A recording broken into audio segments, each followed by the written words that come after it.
a student, and I find it hard for me to cope with my life and studies. Memories flit like fireflies, just out of grasp.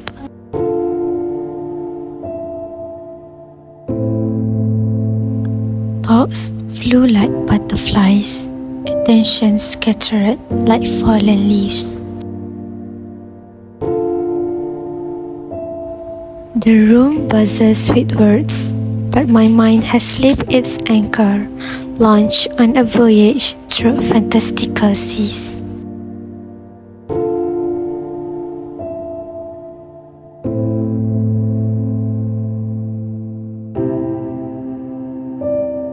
I'm exhausted, but I don't know why. I didn't even get anything done well today. Based on the previous video, it shows that a girl suffering from ADHD and she finds it difficult for her to cope with her studies. Because she is suffering from the mental problem, it interferes with her cognitive development as well as her learning. So, in this video, we will explain about cognitive development and mental health issues. First thing first, I will tell what are the objectives of this video presentation. First, to understand cognitive development based on the Islamic perspective. Second, to understand deeply the meaning of mental health based on Islamic perspective. Third, to explore the relation between cognitive development and mental health. And lastly, to investigate about the mental health issues among IIUM students and impact on their studies. Cognitive development is the process by which we come to acquire, understand, organize, and learn to use information in various ways. Cognitive development also helps a child obtain the skills needed to live a productive life and function as an independent adult. So, who is the founder of the study of cognitive development? The late Swiss psychologist John Piaget was a major figure in the study of cognitive development theory in children. Let us explore a background and history about cognitive development. During the 1920s, the psychologist John Piaget was given the task of translating English intelligence tests into French. During this process, he observed that children think differently than adults do and have a different view of the world. He began to study children from birth through the teenage years, observing children who were too young to talk and interviewing all the children, while he also observed their development. Piaget published his theory of cognitive development in 1936. This theory is based on the idea that a child's intelligence changes throughout childhood and cognitive skills including memory, attention, thinking, problem solving, logical reasoning, reading, listening, and more are learned as the child grows and interacts with their environment. Piaget's theory suggests that cognitive development occurs in 4 stages as a child ages. These stages are always completed in order, but last longer for some children than others. Each stage builds on the skills learned in the previous stage. So the first stage is sensory motor stage, from birth until 18 to 24 months of age. In this stage, children are physically exploring the environment and absorbing information through their sense of smell, sight, touch, taste, and sound. In this stage also, language skills are also being developed during this stage. And the most important skill gained in the sensory motor stage is object permanence, which means the child knows that an object still exists even when they can't see it anymore. The second stage is pre-operational stage, from 2 until 7 years old. In this stage, children learn the skill of symbolic representation. This means that an object or word can stand for something else. In this stage also, children assume that other people see the world and experience emotions the same way they do. Their main focus is on themselves. This is called egocentrism. Centrism is another characteristic of the pre-operational stage. A child is only able to focus on one aspect of a problem or situation. And the third stage is concrete operational stage, from 7 until 11 years old. In this stage, child develops the ability to think logically and problem solve, but can only apply these skills to objects they can physically see. And this called things that are concrete. And there are 6 main concrete operations developed in this stage. Firstly is conservation, classification, seriation, reversibility, decentering, and transitivity. Conservation is a skill that a child understands that the amount of something or the number of a particular object stays the same even when it looks different. Classification is the skill or the ability to sort items by specific classes such as a color, shape, or size. Seriation, the skill involves arranging objects in a series or a logical order. Reversibility is the skill that understanding that a process can be reversed. Decentering is a skill that allows a child to focus on more than one aspect of a problem or situation at the same time. And lastly, transitivity is a skill that provides an understanding of how things relate to each other. And the last stage is formal operational stage, from teenage years until adulthood. In this stage, a person learns abstract thinking and hypothetical problem-solving skills. There are also deductive reasoning, which means the ability to make a conclusion based on information gained from a person's environment is also learned in this stage. So let's move to Islamic perspective of cognitive development.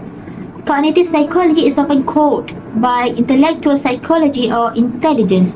Cognitive psychology, cognitive approach, cognitivist approach, a psychology approach that identical with thinking process either mentally or intellectually.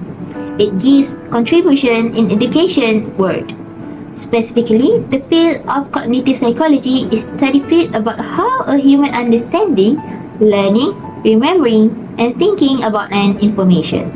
The first Islamic scholar is Al-Mawardi. Al-Mawardi discussed the virtues of the intellect in his book Adab ad-Dunya wa al-Din.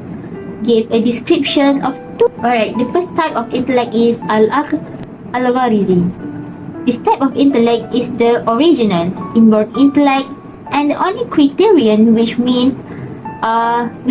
man was differentiated from animals. Bestowed in the human mind it is the basic foundation of consciousness, sensation, and perception. The second type of intellect is al-aqlu al-muktasab. This type of intellect is acquired through experience and training. It is an offshoot of the first one. It is the end or goal of knowledge. It develops if it is put to proper function and is retarded if it's not made functional, which means neglected or ignored. The second Islamic scholar is Imam Al-Ghazali. Al-Ghazali, in his book entitled Ihya Ulum ad-Din, gives a four-dimensional attributes to human intellect. The latter described it in three ways, which he called the reasoning intellect, the experimental intellect, and the speculative intellect. He also discussed several other cognitive variables that include intellectual disparity among individuals and the factors that influence intellectual development and also determine individual differences in intelligence. Some of three factors identified by Al-Ghazali are age, heredity, and also environment. The next Islamic scholar is Imam Ibn al-Qayyim. He discussed aspects of cognitive development in his book titled Tuhfah al-Mawdud bi Ahkam al-Mawlud.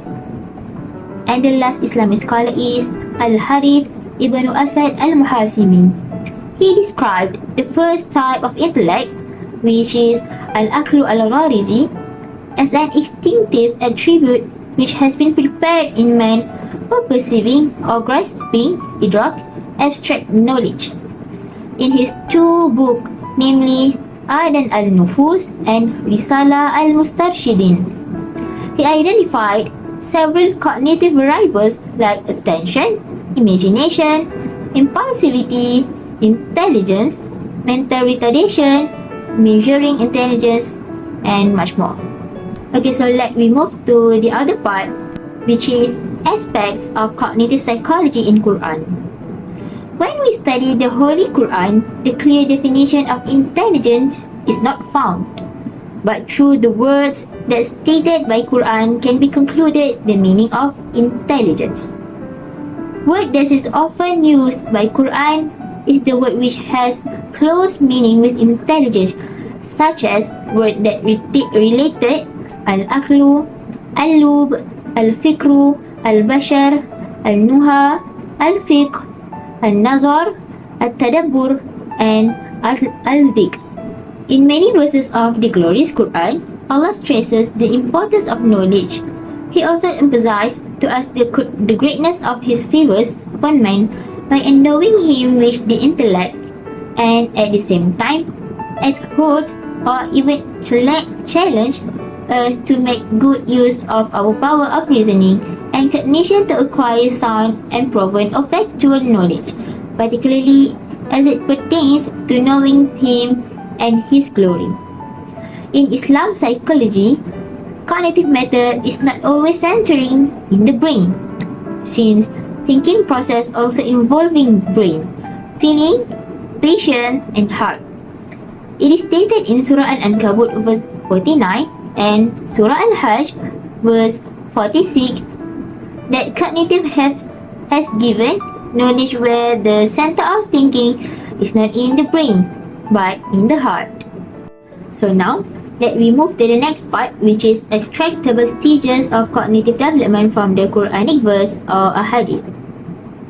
There are 9 stages of cognitive development from the Quranic ayah and a hadith, and the first one is Sinnul Idrak al-Hissi, which means the period of sensory perception.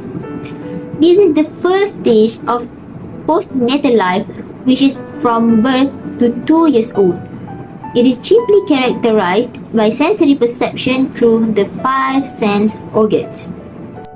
The second stage is Al-Tufulatul Mubakirah, which means early childhood, from 2 until 7 years old. The basic of demarcating the ascending age limit of this stage at the age of 7 years in a hadith in which the Prophet ﷺ ordered that children at the age of 7 should be enjoined to pray. This hadith suggests that by getting into the 7th year, the child has completed one stage of his mental growth and is therefore moving into another. And the third stage is Sinnul Tamyiz or At-Tufulatul Mutaakhirah, which means period of discernment or later childhood, which occur from 7 until 10 years old. It implies that at the age of 7, the child begins to discern what is worth doing. By the age of 10 years old, such ability to discern has gained a significant quality that the child could even be punished or for abandoning what is worth doing. And the third stage is Sinnul Tamyiz or At-Tufulatul Mutaakhirah. The next stage is Sinnul Murahaqah, which means period of early adolescence, from 10 until 15 years old. This is the period within which the individual's cognitive development starts to assume a formal trend. The foundation for abstract thought starts to be laid here. The individual child at this age has not become a mukallaf, which means majority person who could be responsible for all his actions. The next stage is Sinnul Bulugh, which means age of puberty or youthful age, from 15 to 33 years old. The age of puberty is a turning point in the child's physical and cognitive development, and elaborate discussions on the verses and ahadith which establish the assertion has been made earlier in this chapter. The individual child is assumed to have reached a status of mature cognitive development from the age of puberty. That is why all obligations become automatically compulsory upon him. The moment he enters the age of puberty. He is now responsible for all his actions and deeds. That is why if he commits any sin, it will now be recorded against him.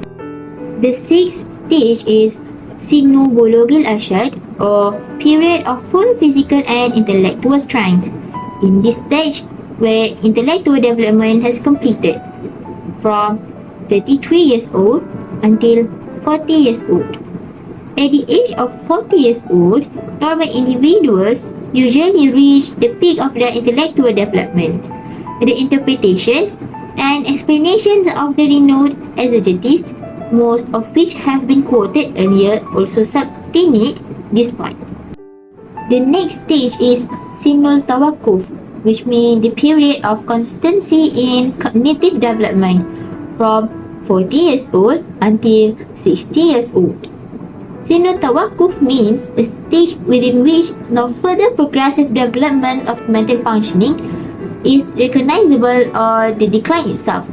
It is better called age of constancy in mental development, but it is clear that a person's mental functions remain evidently normal within this stage. Next, Sinu Shaykhukhati, which means the old age, from 60 years old until 80 years old.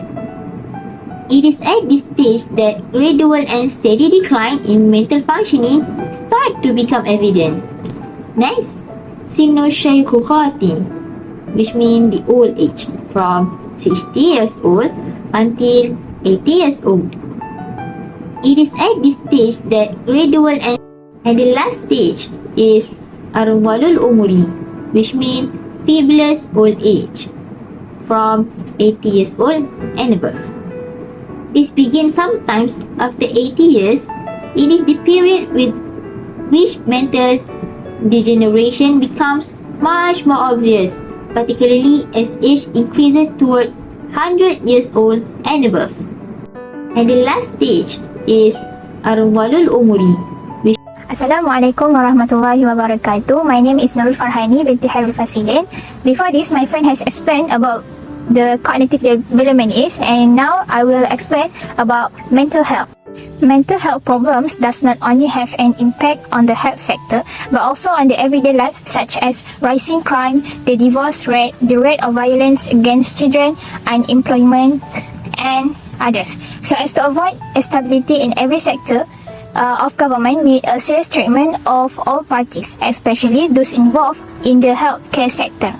So what is mental health actually is? Mental health includes our emotional, psychological and social well-being, and it affects how we think, feel and act, and determine how we handle stress, also make a choice. Additionally, mental health, according to World Health Organization, which is WHO, mental health is a state of mental well-being that enables people to cope with the stresses of life, realize their abilities, learn well and work well, and contribute to their community. So next, we move on to the concept mental health in Islamic perspective. So man has three aspects of human totality former that can be distinguished firmly, but it certainly cannot be separated. So the three aspects is, the first is jismiyah, which is physical, and the second one is nafsiyah, which is psychological, and the lastly, the third, ruhiyah, which is spiritual. Okay, so without further ado, we go to the sign of mental health is. So learning about developing symptoms or early warning signs and taking action can help to ensure prompt treatment. So according to Muhammad Mahmud, is that there are 9 kinds of them. So the first one is the establishment as-sakina, the tranquility at-tumanina, and the inner relax in doing the obligation to himself, society and God. The second one is understand the al-kifayah in doing the activities. The next is accept his existence and the existence of others. The fourth is the ability to maintain or keep yourself. And the next, the ability to assume responsibility, both family, social, or religious responsibilities. The next is accept his existence and the existence of others. The fourth is the sixth, having the ability to sacrifice and redeem the mistake he has done. The next, the ability of individuals to establish a good social relationship, which is based on mutual trust and coexist. Excitement, and happiness in facing problem. So, I will explain briefly, one by one, the signs mental health is. So, the first one is establishment as-sakinah, the tranquility at-tumanina, and the inner relax in doing the obligations to him, society, and God. So, the meaning of as-sakinah according to Az-Zuhaili give the meaning is status or serenity of the people's soul from all anxiety and difficulties or the narrowness of mind. And according to Ibn Qayyim, give meaning sakinah with information given by God on the soul of strong, restless, and agitated people in order to increase their faith and belief. So, the result of being sakinah and tamanina, people will be being relaxed. Namely, the state of mind that is relaxed, calm, and without pressure of strong emotions, even though when doing work that is intolerable. The relaxed condition has a significant correlation with inner purity. The calm condition can be described in three forms. The first one is the ability of individuals in facing the changes and problems of the age. The second one is the ability of individuals to put up with the heavy life problems like fear and poverty. And the last one is the ability of individuals to be optimistic and assume goodness in taking life. So we move on to the meaning at-tumanina is. The word tumanina has almost the same meaning to sakinah. It is the heart provision on something without cause. According to Prophet, goodness was something soothing in the heart. And in the word of companions, honesty in soothing, while a lie is doubting. Two differences of opinion regarding to the position of sakinah and tamanina. The first one is tamanina is a result of sakinah. Even tamanina is the culmination of sakinah. The second one is sakinah is a result of tamanina. Ibn Qayyim states that tamanina includes tranquility of knowledge, belief, faith, while sakinah only includes tranquility of fear. The second one is understand the al-kifayah in doing the activities. Someone who knew his potential, his skills, and his position well, he will able to work well to an sense of healthy mental. Example, a man who is forced to occupy certain position in the work with sufficient capacity, then it will lead to distress, which in turn brings mental illness to him. The third one is accept his existence and the existence of others. Mentally healthy person is a person who receives his own condition because they are grace from Allah. The two types of grace given to man by Allah. First, natural pure character, and the second, arranged kasbi character. The other signs of mental health is the first one, the ability to maintain or keep yourself. Means a person's mental health is characterized by the ability to sort through and consider the action that will be performed. The despicable act can cause psychological problems, while a good deed will lead to maintenance of the mental health. The next is the ability to assume responsibility. A responsibility shows the maturity of the person as well as signs of mental health. Word of Allah in Surah An-Nahl 93, أعوذ بالله من الشيطان الرجيم ولو شاء الله لجعلكم أمة واحدة ولكن يضل من يشاء ويهدي من يشاء ولتسألن عما كنتم تعملون. Sadaqallahul Azim. The meaning of the ayah, and if Allah will, He made you one people cause, but Allah mislead whom He wills, and He gives guidance to whom He wills. And surely you will be asked about what has been you done. The next, having the ability to sacrifice and redeem the mistake he has done. Sacrifice meaning concern oneself for the common good by giving most of his wealth and or ability. Redeeming the mistakes meaning a self-awareness of his mistakes, so he dare to bear all the risk due to his fault. Then he always try do not repeat the same mistakes. If someone receives in which is mental health good condition, then it should not be wasted in a manner that disrupts the explosive emotional stability. It is used for the benefit in the way of Allah, founded upon mutual trust by waiving mutual envy, jealousy, and others. By doing that, he will not become self-conscious and stranger in his own environment. The next, having a realistic desire so it can be achieved. Unreasonable desire will bring someone to the brink of fantasy, daydreams, and failure. The realized desire will strengthen his mental health. According to Prophet, work for your as if you live forever, and work for Akhirah as if you die tomorrow. And the last, the presence of satisfaction, excitement, and happiness in facing problem. The acceptance of favor that brings satisfaction or happiness is not always seen from the quantitative side, but from quality and blessing. Example, the individual is get less than others, but because the individual has deep emotional maturity, he feels very satisfied and happy. And the individual who is considered successful, but the success was addressed by greed, curve, then his inner feelings will tide with less versatile envy and hate. Now, I will explain about the relation between cognitive development and mental health issues.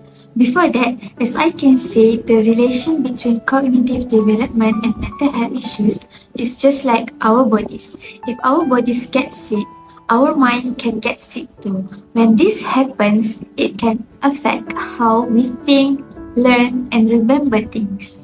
Next, how can cognitive development affect our mental health?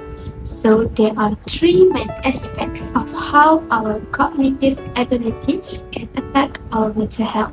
First, early development. Second, cognitive skills and mental health. And lastly, cognitive biases. So let's move to early development. The cognitive development of one's cognition starts in early childhood. So our cognition begins to develop since we were infants. During this time, our brains experience crucial growth and development. If children experience cognitive problems, they may later suffer mental health issues in their future life as teenagers and young adults, and vice versa. In their early development, children will get through experiences that may influence their cognitive abilities and mental health, and these consider two aspects which are positive and negative. First, positive early experiences. These three main points can have a good effect on children's future and their cognition as long as their mental health is well preserved. First, secure attachment. It means that if child feel loved and cared by their parents, their brains make social connection that help them to handle stress and learn new things better. Second, positive interaction. It means that children need positive interactions from their parents or caregivers to make their brain develop, like talking, playing, and reading with them.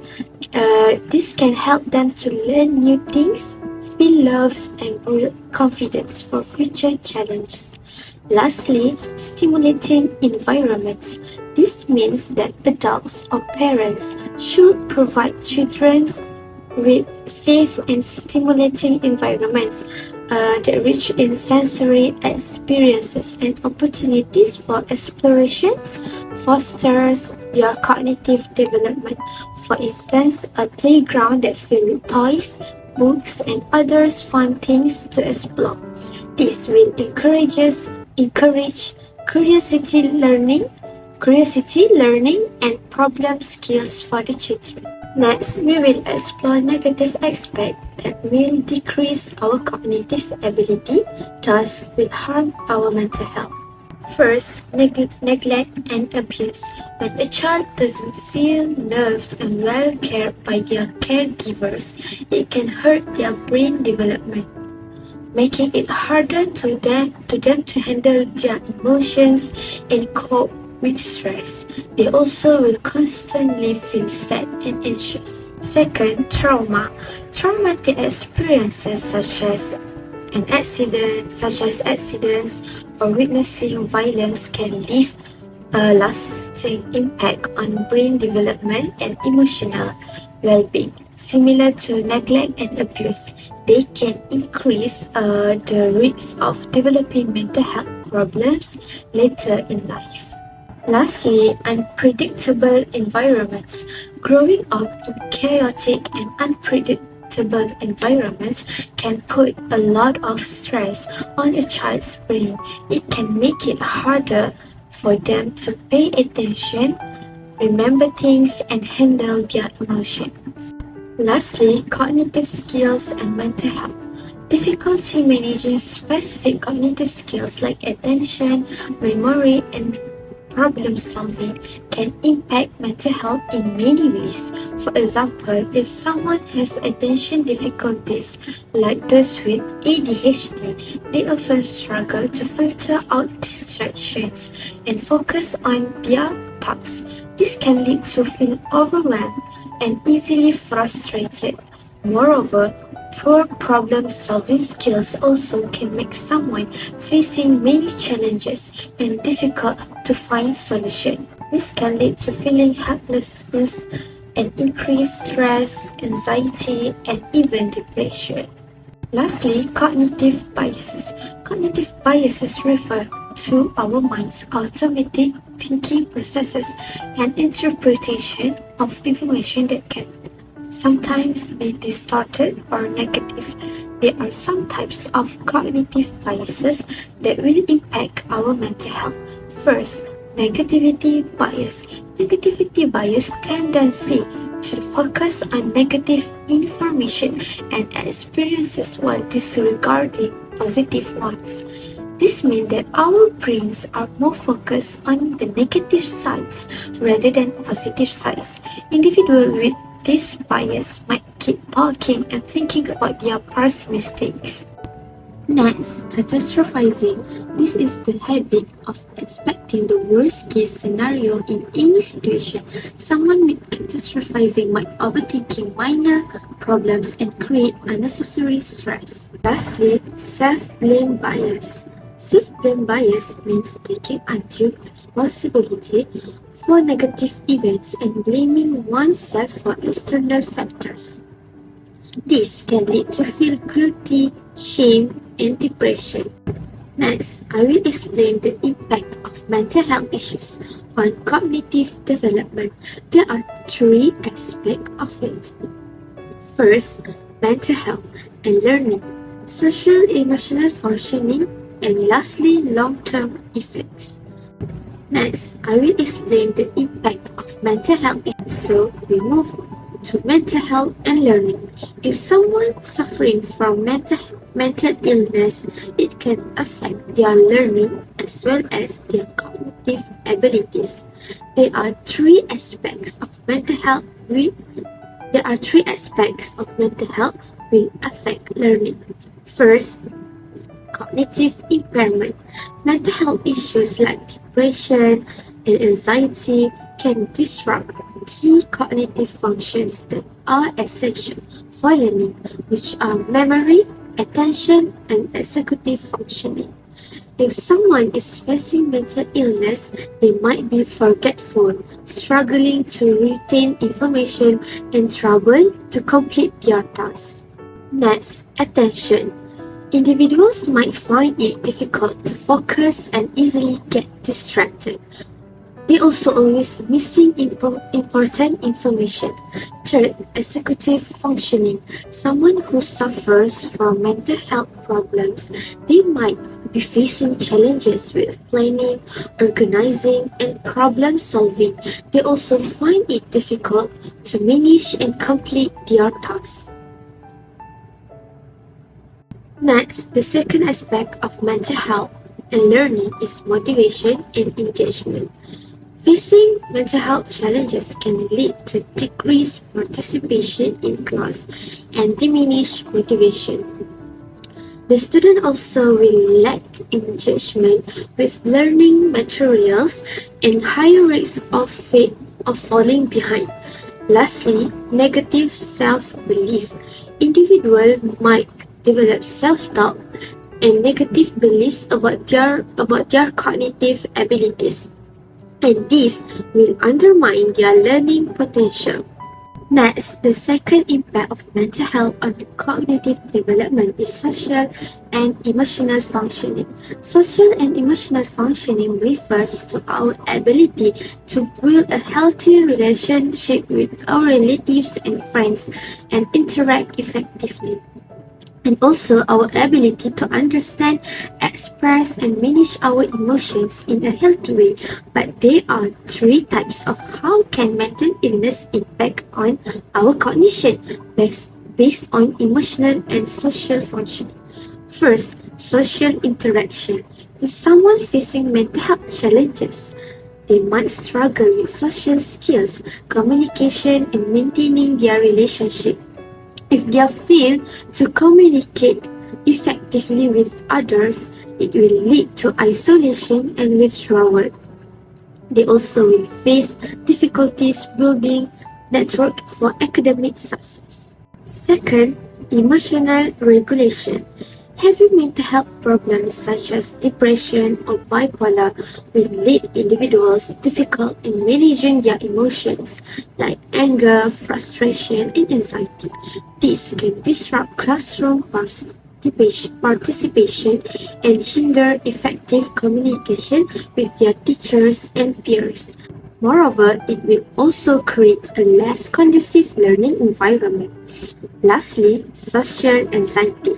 Individuals might be fear of social judgment and performance anxiety, and this will affect their academic performance and overall confidence. And the last impact of mental health on cognitive development is long-term effects.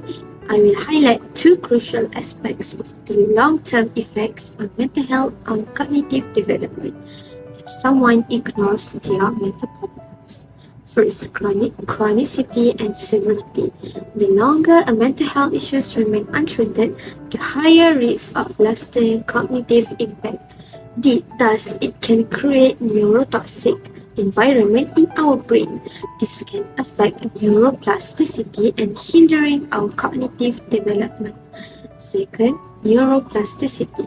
It refers to the brain's incredible ability to recognize itself, create new connections between neurons, and modify existing ones to respond to experiences, learning, and even injury. This means that our brains are not static organs, but it remains dynamic and adaptable throughout our life. But if someone ignores and undiagnosed their mental health illness, this can hinder their neuroplasticity from functioning well. However, early intervention and effective treatment can mitigate the negative impact of mental health issues on cognitive development. So now, I will explain about promoting positive outcomes with cognitive delays and mental health challenges. I will delve deeper into the four key elements for promoting these positive outcomes. So now, I will explain about promoting positive outcomes with cognitive delays and mental health. First, early intervention. The key principle of early intervention is we address cognitive delays or mental health challenges early, and this significantly improves the outcomes. The brain most adaptable and responsive to intervention during childhood and adolescence. There are some intervention options that depend on the specific needs. The early intervention may involve therapy, educational support, and family-based intervention. Second, cognitive behavioral therapy or CBT. CBT focuses on identifying and modifying negative thoughts, patterns, and behaviors that contribute to mental health problems and cognitive difficulties. There are three core principles of CBT. First, cognitive restructuring. It means that we recognize and challenge distorted thinking patterns and replace them with more realistic and helpful ones. Next, exposure therapy means that individuals gradually facing fear situations or triggers in a safe and controlled environment to build resilience and manage anxiety. Lastly, behavioral activation means that engaging in rewarding activities and healthy routines to improve our mood, motivation, and cognitive function. It's just like we self-reward ourselves by doing something positive for our mental and emotion. Third, mindfulness and relaxation techniques. There are many techniques and stress management tools to stabilize our mind and improve cognitive abilities. Some of it is take a deep breath, progressive muscle relaxation, performing salah, and embracing patience means sabrun, and tawakkul means trust on Allah. Next, cultivating zikr and do yoga and exercise. All these techniques can enhance our attention and focus, reduce anxiety and emotional reactivity, and also can promote better sleep that are essential for brain health and cognitive function. Lastly, supportive environment. If someone suffering from mental illness and cognitive impairment, they need someone who can support and give positive energy and vibes so as not to make their illness getting worse. People around them need to create a safe and nurturing space at home and in school. This includes positive relationships. It means that they have caring adults, supportive peers, and mentors that can offer guidance, encouragement, and a sense of belonging. Next, access to resources. Individuals with mental problems and cognitive impairment need to have access to necessary resources like mental health services, educational support, and healthy activities that can empower them to overcome challenges. Lastly, promoting healthy lifestyle choice. This means that they need to encourage regular exercise, balanced nutrition, and adequate sleep. This can significantly impact cognitive function and overall well-being. As explained before, mental wellness is essential in maintaining emotional, thinking positively, and acting professionally. It enables persons to enhance their qualities of life. Hence, Our group conducted a survey on mental health issues and their impact on learning among university students. The research methods that have been carried out are qualitative and quantitative. The purpose of this study was to examine the relationship between mental health issues and the development of students' cognitive abilities. Alright, for the qualitative research method, we used the WhatsApp platform to conduct an online interview with a teacher. For your information, the teacher who was interviewed is Madam Binti Muhammad Januri, an English teacher at the religious school in Johor, Keluang. We asked several questions related to cognitive development in teaching through conversation messages. In the first question, we inquire about how crucial it is for educators to understand cognitive growth. According to her, teachers play a critical role in helping students understand cognitive growth because to help students to develop problem-solving skills and to encourage students to make important decisions later in life by studying all the pros and cons. So, it is clear that good cognitive development can help a person in managing his life perfectly. The second question then focuses on instructional strategies that support learners' cognitive development.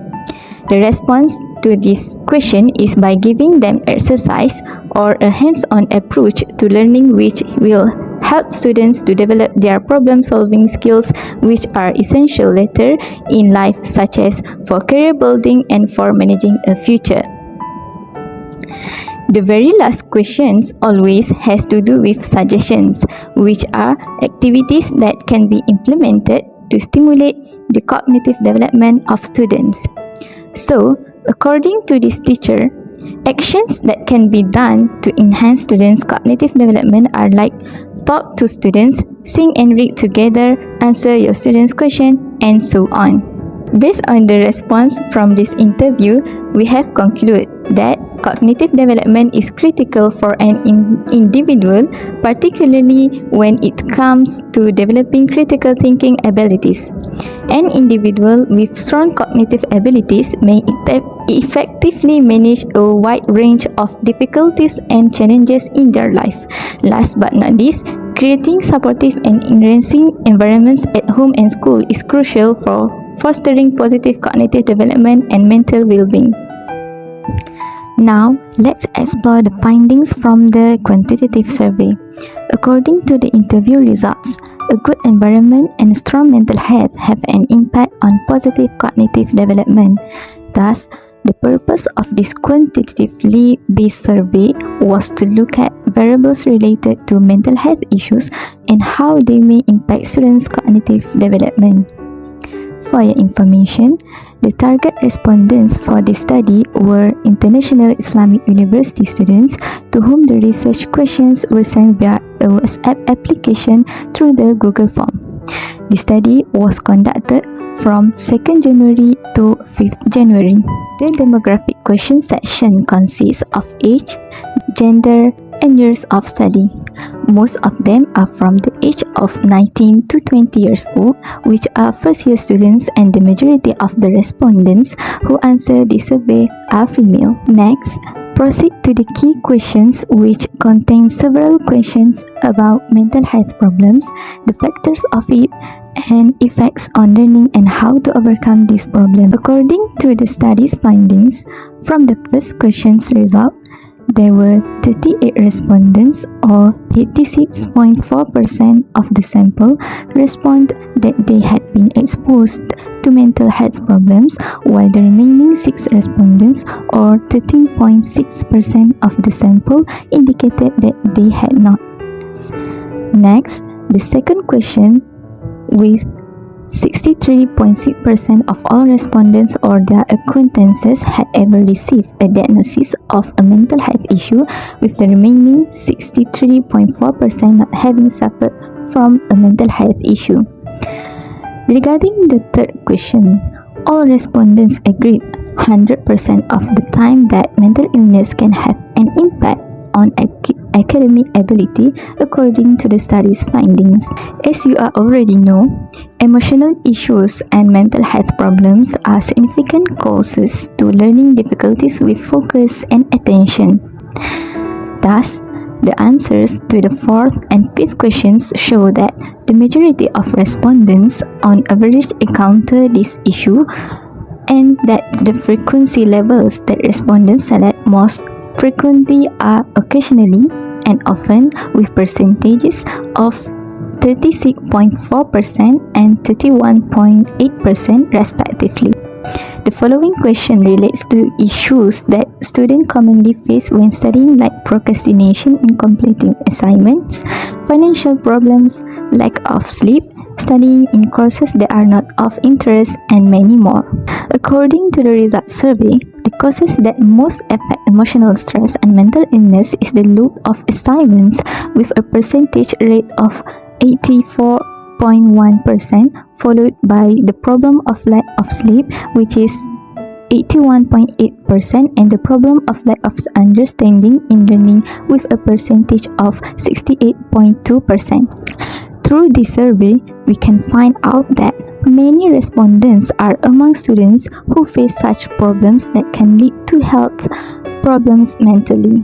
Moving on to the next questions, we also carry out research on strategies for overcoming mental health issues by offering participants a selection of possible answers.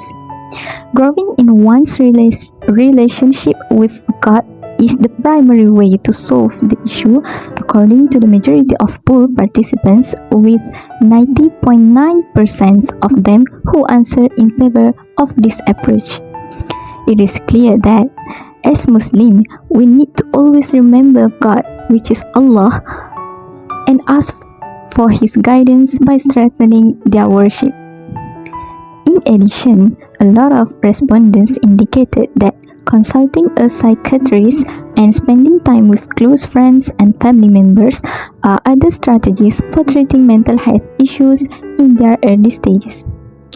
Finally, the last two questions related to perception of the significance of mental health in relation to academic performance and the necessity of treating this issue with more seriousness. The survey's findings showed that everyone who participated believes that maintaining a positive mental health is crucial to achieving exceptional academic success and that it deserves more attention. In conclusion, this research has taught us a great deal of important information, particularly about mental health issues and cognitive development.